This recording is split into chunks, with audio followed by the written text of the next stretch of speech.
I went to the public lecture by Professor Gates about will evolution and information theory provide the fundamentals of physics.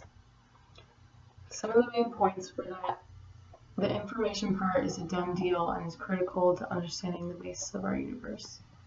John Wheeler says that the universe had to somehow emerge from bits, as bits meaning information.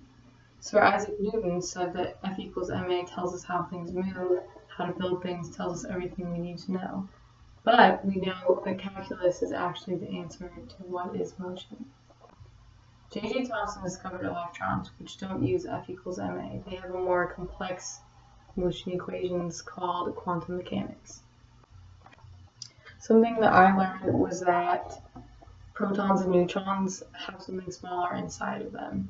I always thought that protons and neutrons and electrons were the smallest things in the universe, but it turns out they're made up of things called quarks. They look kind of like this. They have strong nuclear forces that hold them together, and they're just little different pieces of 6 different types of quarks that are inside the protons and neutrons.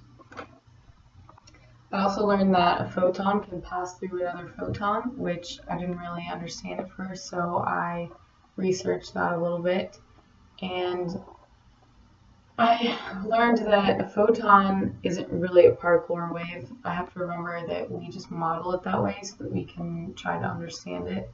So even with that model, we can predict what photons can and can't do, but we have no idea what's really going on. And a single photon differs from other photons only by its energy. But technically, since they have no mass, they can pass through each other. Finally, mathematics ties itself together. So we rely on computers. Like our laptops rely on quantum mechanics. Our cell phones rely on quantum mechanics. So if we rely on those things, we also rely on quantum mechanics. Something that is called the Hamming code is this code that can take an original code with errors in it and fix the original code itself.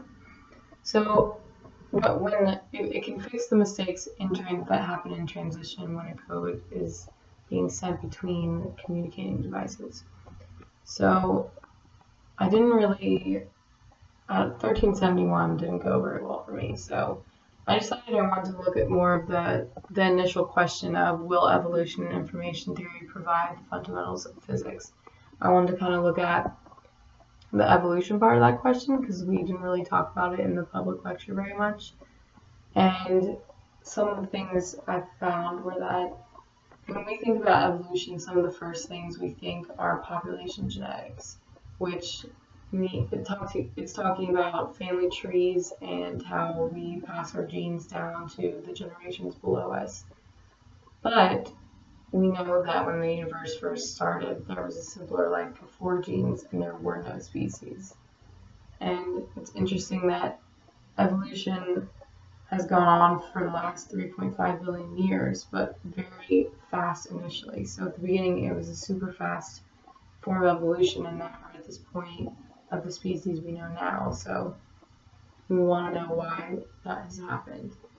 So some researchers at University of Wisconsin think that early life communicated through gene transfer in a sort of community network, not in a family tree type of way. They did a digital life simulation of communities of organisms with synthetic and hypothetical genetic codes.